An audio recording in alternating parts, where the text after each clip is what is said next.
There are some words from Chogyam Trungpa, the Tibetan teacher, that I actually stumbled upon looking for something else. I discovered it today.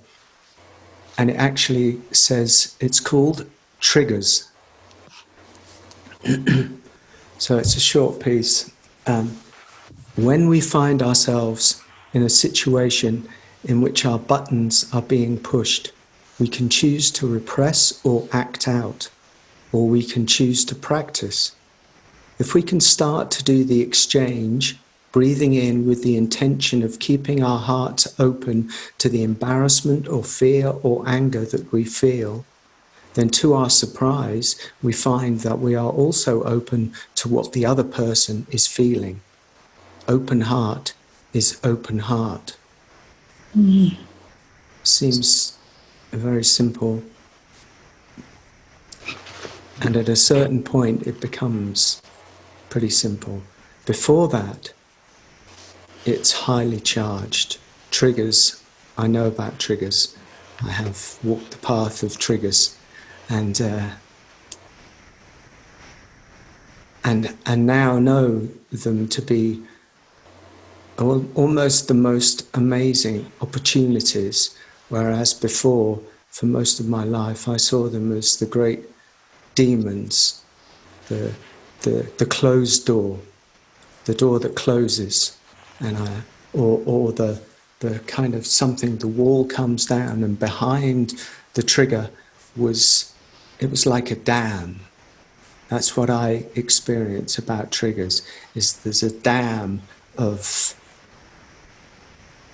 emotion, of the past, of the vulnerability, of just so much that's gathered up, of great fears, way behind that dam.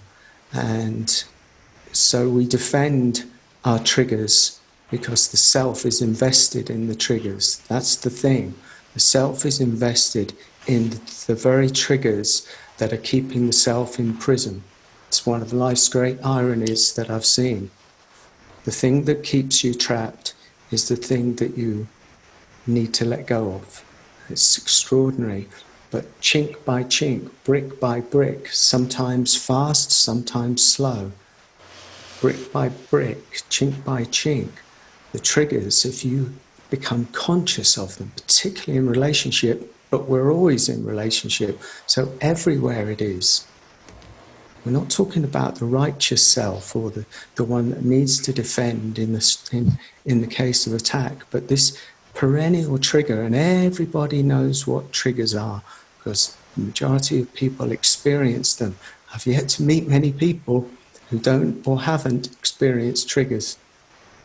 And there they are, the great jewel of the opportunity to let go of the defended self. They come at us, and there they are.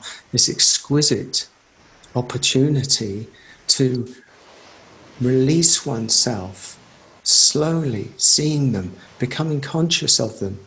That's almost the most amazing. No, I don't care about the seeking awakening.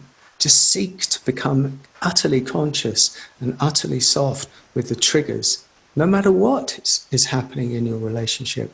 And by, you start to catch them earlier and earlier and earlier and earlier with that great willingness, with a willingness to experience and feel whatever it is that needs to be felt, whether it's the heat of a humiliation, if you like, the heat of the burn, the heat of regret, the heat of shame, the heat of great vulnerability, all of these things that have this huge charge that seem to be the most important thing in the world ever in that moment.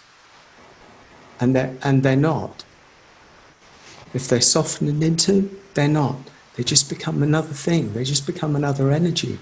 All the triggers are energies.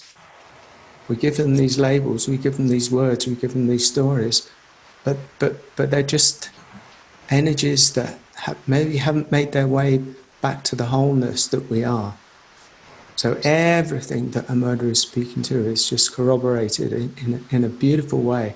A great opportunity of triggers.